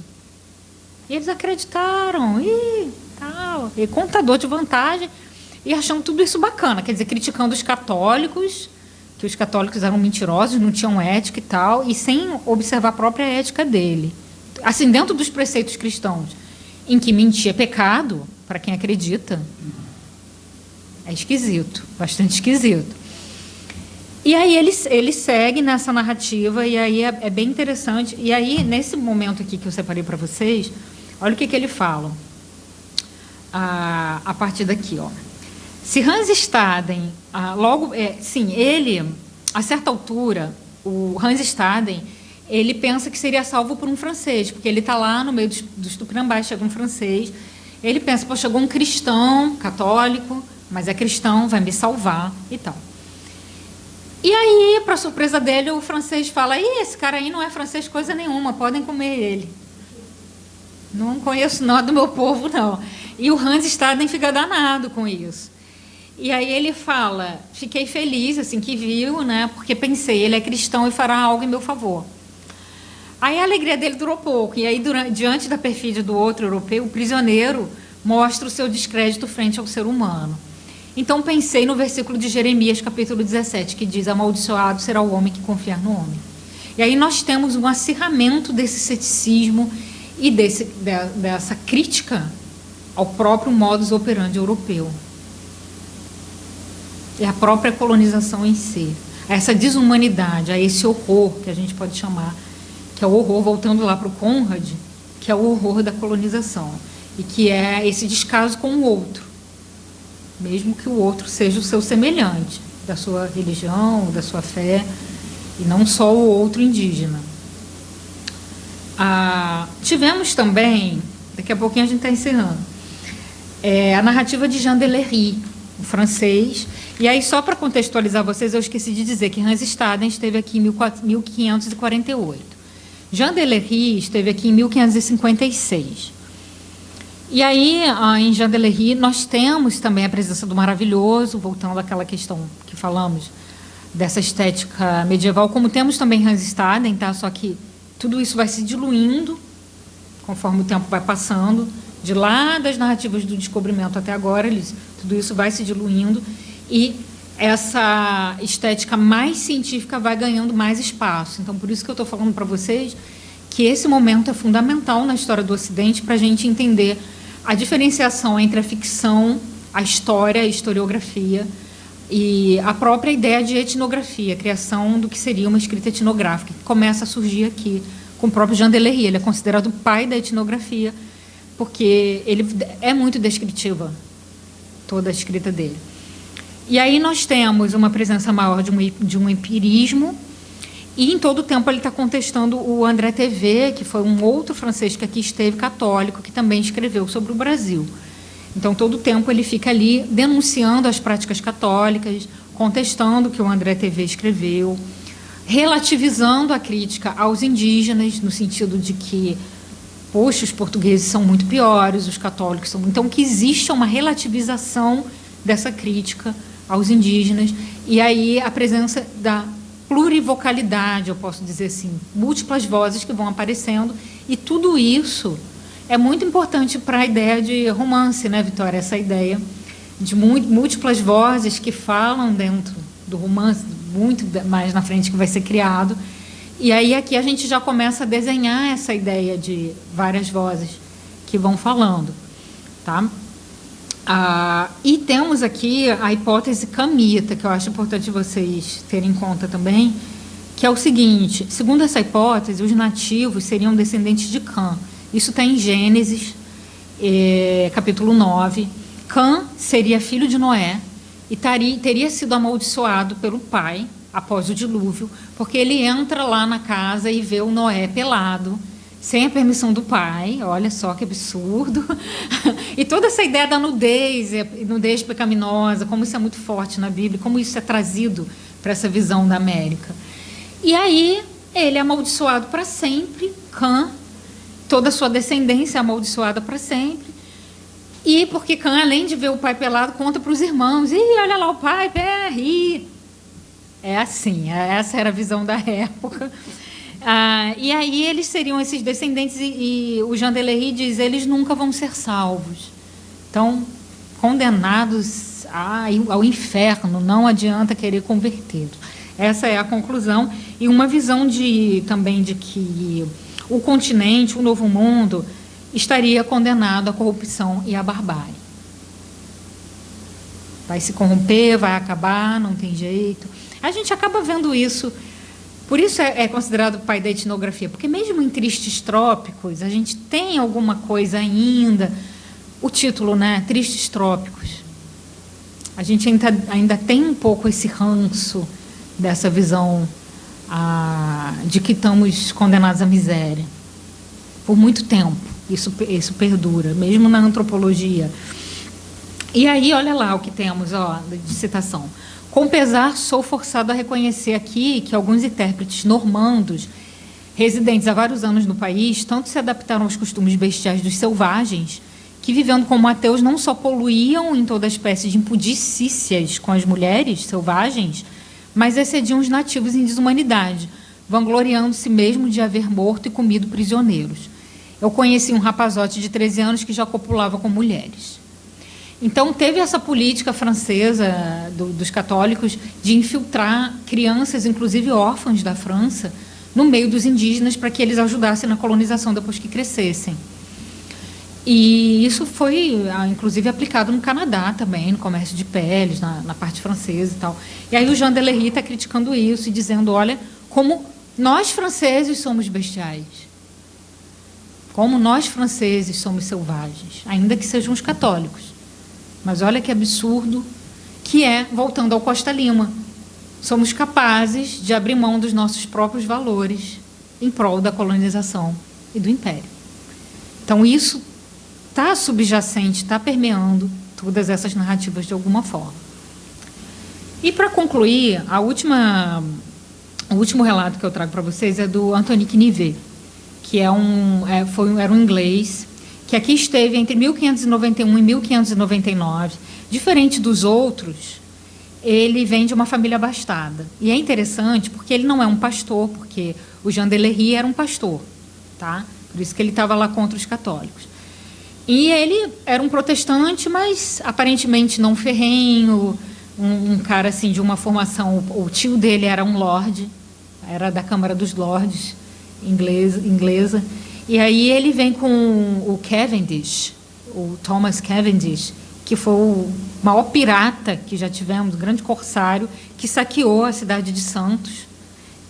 O saque histórico, porque isso era permitido na época. A Inglaterra, como a Inglaterra era inimiga da Espanha declarada, e nessa época nós estávamos num período de União Ibérica, a Inglaterra tinha permissão de chegar e saquear tudo que pertencesse à Espanha. E nesse momento nós estávamos sob o jugo da Espanha.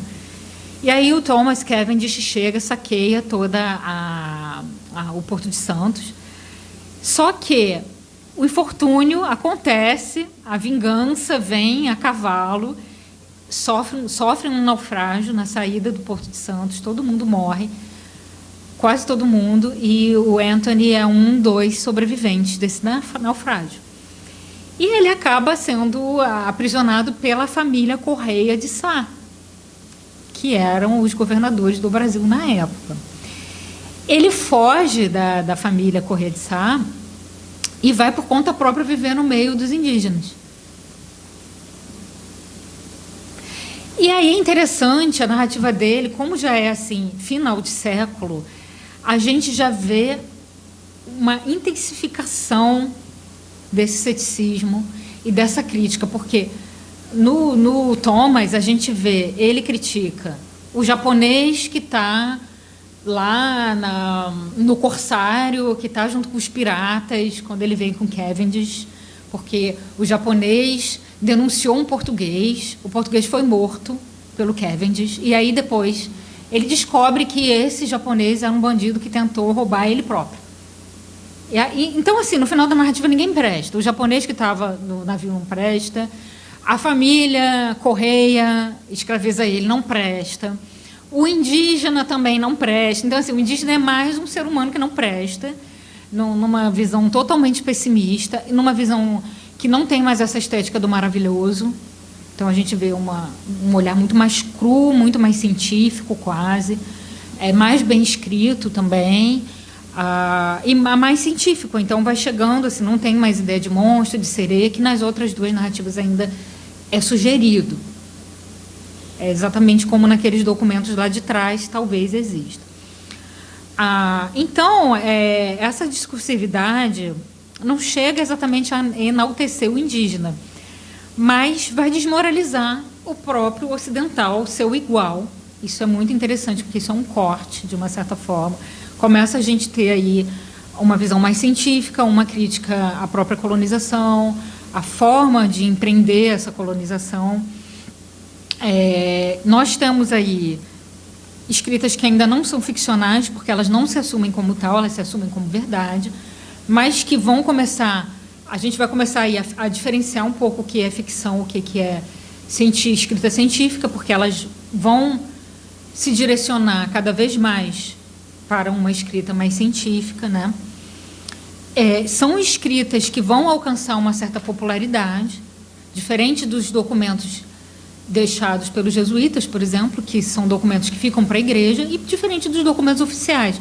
Então, o imaginário europeu vai ser muito mais calcado também nesses relatos, né? Nesse segundo período, nesse segundo momento. E aí, nós voltando ao Danilo, só para a gente concluir essa ideia aqui do argumento antropológico, que foi como eu comecei aqui esse segundo momento aqui da nossa aula, nós podemos pensar no texto dos Canibais, do Montaigne, que é um texto cético por excelência, escrito em 1595. Nesse texto, Montaigne traz um tupinambá, ele dá voz a esse tupinambá como se ele estivesse conversando. É um personagem ficcional, de novo, sem assumir isso, que muito provavelmente Montaigne teve acesso a esses relatos, teve acesso a esses documentos e construiu o ensaio a partir daí. E nesse diálogo a gente começa a pensar quem é inferior, porque é isso que o indígena, retratado por Montaigne, pergunta. Então, o inferior é o, entre aspas, canibal, e aí, respondendo a pergunta da Vitória sobre o canibal, a gente volta aqui, de novo, a essa questão do canibal. É o canibal ou o colonizador que é o inferior? Porque o canibal está ali dentro do seu ritual, tem uma questão cultural e tal. E o colonizador que chega e invade um outro território e dizima tudo, e escraviza o próximo. Então, é interessante. E em Montaigne nós temos pela primeira vez uma contraposição dos costumes, da cultura, versus essa ideia de natureza humana. Então, Montaigne acaba com essa ideia de que existe uma natureza humana universal. Então, toda essa contraposição, que só vai ser trabalhada pela antropologia muitos séculos depois, está de uma maneira seminal em Montaigne. Então, por isso, o Marcondes vai falar de um corte epistemológico, de um argumento antropológico, que realmente é muito importante, ainda que isso esteja de uma maneira seminal. E aí o Montaigne consegue gerar essa inversão, e só para a gente concluir a aula, certinho, na hora certa mesmo, olha só, vamos voltar ao Costa Lima, comecei com Costa Lima, encerro com Costa Lima, e ele diz assim: a axiomática cristã lusitana, já nos princípios da colonização, se mostrará tão contraditória que os conquistadores seguintes terão que justificar o império ou o território a colonizar de outro modo, não mais o teológico, e sim biológico, ou por uma variante do biológico, a disseminação de modos civilizados. Então, Costa Lima mostra, e eu acho que consegui mostrar para vocês, essa dialética contraditória, essa flutuação todo o tempo. Não decidir quem é esse outro. E aí, como isso vai gerar, e a gente vai ver, já no século XIX, isso vai evoluir de uma maneira tão caótica que no século XIX nós teremos pseudociências tentando provar a inferioridade dos outros povos. E nós teremos a eclosão do nazifascismo como a grande tragédia final dessa ideia, no século XX. Isso foi ontem. Então, a gente tem que ter também esse sentido de continuidade, apesar, parece que a gente está falando de uma coisa muito antiga, mas a gente tem que ter um sentido de continuidade, entender onde isso nos levou e onde isso ainda pode nos levar, porque são ideias ainda presentes, ainda vivas para muita gente. E concluindo toda essa ideia da própria diferenciação discursiva que eu falei para vocês, Costa Lima vai nos dizer assim: a indagação da especificidade da experiência histórica portuguesa E aí a gente pode dizer não só portuguesa, a gente pode dizer colonial, uma maneira mais ampla, tá? Serve, pois, para a melhor compreensão do que se passará nos séculos próximos seguintes. E isso tanto de um ponto de vista político, como da própria diferenciação discursiva com a constituição das áreas historiográfica, antropológica e ficcional. Então, se não tínhamos aqui, nesse momento ainda, essa diferenciação, vamos ter já nos próximos séculos, 18 e 19, que aqui falei até século 17 com vocês, 16 e 17, a gente pode pensar nesses relatos, na influência jesuítica entre séculos 16 e 17. E aí, 18 e 19, vamos começar a ter o romantismo, depois o modernismo, século 20, que vai ser a nossa próxima aula, tá? Então, a próxima aula a gente vai falar sobre romantismo, modernidade, modernismo e o contemporâneo. E na terceira aula vamos falar, enfim, das narrativas indígenas em si. Vai ser o encerramento do curso na quarta aula com o lançamento, todos estão convidados, inclusive quem não veio hoje e quem também não tiver inscrito pode vir, com a presença do professor Eduardo Losso, da UFRJ, que vai debater um pouquinho também, trazer as vivências dele, os olhares dele, e aí será aberto com coquetel, DJ e tal. Dúvidas, gente? Encerrei exatamente às 8, estou feliz.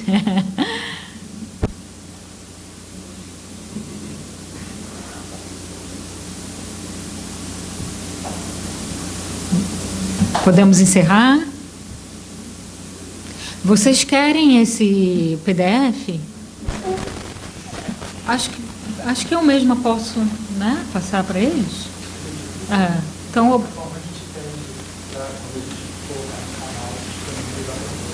então vocês preferem que eu mande por e-mail da casa de... se bem que você tem. Eu já te mandei. Aí você repassa então para todo mundo? Então é só no canal, mas já não pode passar para eles? Não, mas é pior, era melhor se você pudesse passar. Eu passo, então. Então vocês podem... Passa só as imagens. Tá. Ele vai ter que gravar, né?